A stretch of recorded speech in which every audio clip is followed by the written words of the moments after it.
قل يا عبادي الذين أسرفوا على أنفسهم لا تقنطوا من رحمة الله.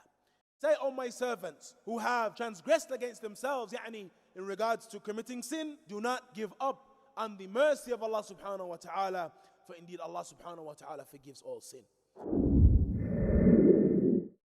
Ikhwan, in the Sharia and the acceptable tawbah is that tawbah that has with it a number of affairs. From those affairs is that tawbah is, when it is carried out, it is mukhlis, and that the abd is mukhlis in his tawbah, that the abd and the servant is sincere when he makes that tawbah. As Allah Azza wa Jal has mentioned, وَتُوبُوا إِلَى اللَّهِ جَمِيعًا. Allah mentioned, and make tawbah to Allah, turning to Allah subhanahu wa ta'ala. And that would indicate the affair of having sincerity when one makes tawbah, and not that one merely goes through the motions, but one does that sincerely, turning to Allah Azza wa Jal with his heart, and turning to Allah Azza wa Jal with, or seeking from him forgiveness of his sin. Similarly, ikhwan, from the affairs that Ahlul Ilm mentioned concerning the affair of tawbah is that which is related to making i'tiraf of the dhunub, is that one recognizes and acknowledges his sin, and that a person turns to Allah Azza wa Jal acknowledging his sin, as was the case with regards to the sin of the Anbiya, the sin of Adam and others, that when they made tawbah from their sins, we found them acknowledging their sin. We found them acknowledging the fact that they were wrong and the fact that they transgressed, and that was a part and is considered a part of their making tawbah. Concerning that, ikhwan, we have that hadith that is muttafaqun alayh, the hadith of Aisha radiallahu anha. When Aisha radiallahu anha, ikhwan, was accused of the ifk, in the qissatul ifk, when she was accused of committing or accused of lewdness, and the munafiqun had forged a story against Aisha radiallahu anha, claiming that she had carried out acts of lewdness with another companion. The Messenger sallallahu alaihi wasallam, before Allah Azza wa Jal freed Aisha from the accusations, the Messenger sallallahu alaihi wasallam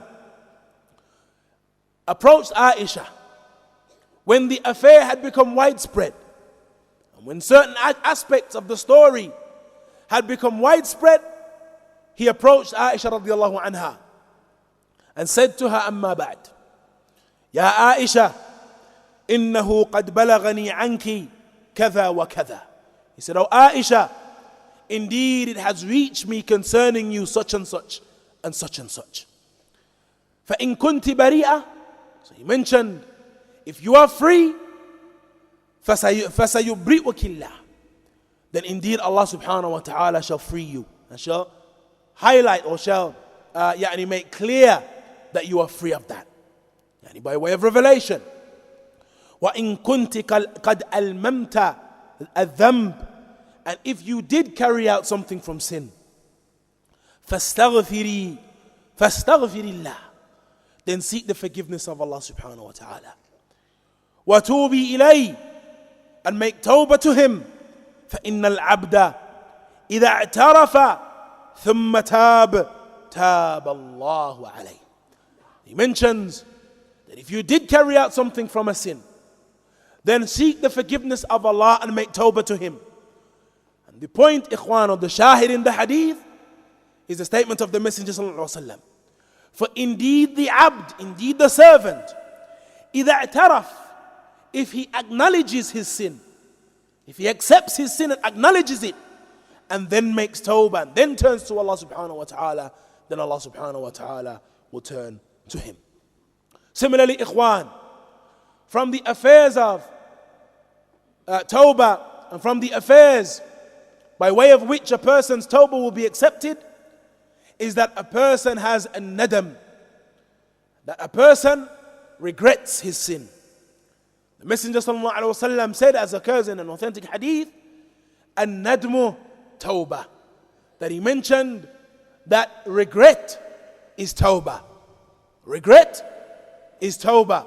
Similarly, ikhwan, from the affairs that if a person makes sure and ensures that he carries them out, that Allah Azza wa Jal will forgive his sin, is that a person leaves alone that sin, that he stays away from that sin, and that he abandons that sin and returns that which he has oppressed a person with, he returns that back to him, or that he seeks an apology, or he apologizes to that individual if it is fit, or if the situation would allow for that apology. And if not, for instance, if it is something from backbiting, then as the scholars they mention, some of the cases of backbiting, it is not befitting that a person approaches that individual and refers or mentions to him that I backbit you and I said such and such and such and such. In that case, the scholars they mention that that person makes dua